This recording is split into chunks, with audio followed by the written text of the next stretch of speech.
Copa America শুরু হলেই যেন আর্জেন্টিনাকে ভয় পায় ব্রাজিল। হ্যাঁ, ঠিকই শুনছেন।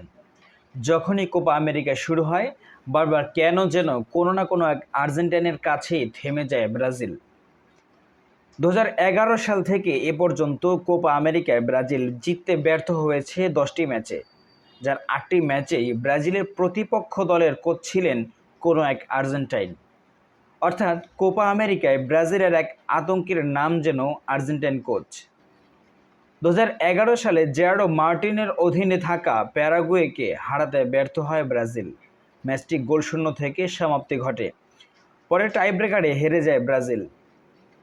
2015-তে জোসে পেকারম্যানের অধীনে থাকা কলম্বিয়ার সাথে 1-0 গোলে হারে ব্রাজিল, যে ম্যাচে নেইমারের একটি লাল কার্ডও দেখেন। 2015-তে আবারও আর্জেন্টাইন কোচের মুখোমুখি হয়ে প্যারাগুয়ের বিপক্ষে নক আউট পর্বে বিদায় নেয় ব্রাজিল। আবারও টাইব্রেকারে ধরা খায় সেলেসাওরা প্যারাগুয়ের সাথে।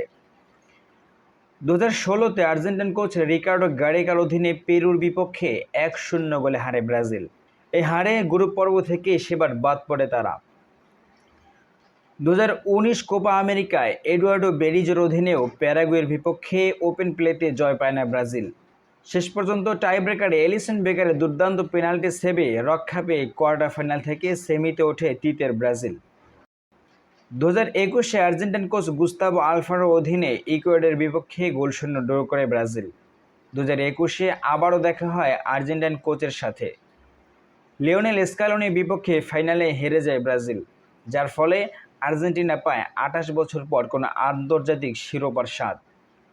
সর্বশেষ আর্জেন্টিনার কোচের সাথে ব্রাজিলের দেখা হয় চলমান কোপা আমেরিকায়।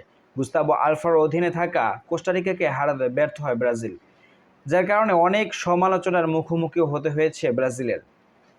পরবর্তী ম্যাচ কলম্বিয়ার সাথে। কলম্বিয়ার কোচ নেস্তর লরেঞ্জো একজন আর্জেন্টাইন। তার অধীনে কলম্বিয়া এ পর্যন্ত একটি ম্যাচও হারেনি। টানা 2 বছর ধরে অপরাজিত কলম্বিয়া। ব্রাজিল কি পারবে আর্জেন্টাইন কোচের অধীনে থাকা কলম্বিয়াকে হারিয়ে গ্রুপ চ্যাম্পিয়ন হতে? গ্রুপ রানার্স আপ হলে পরের ম্যাচ কোয়ার্টার ফাইনালে দেখা হবে উরুগুয়ের সাথে।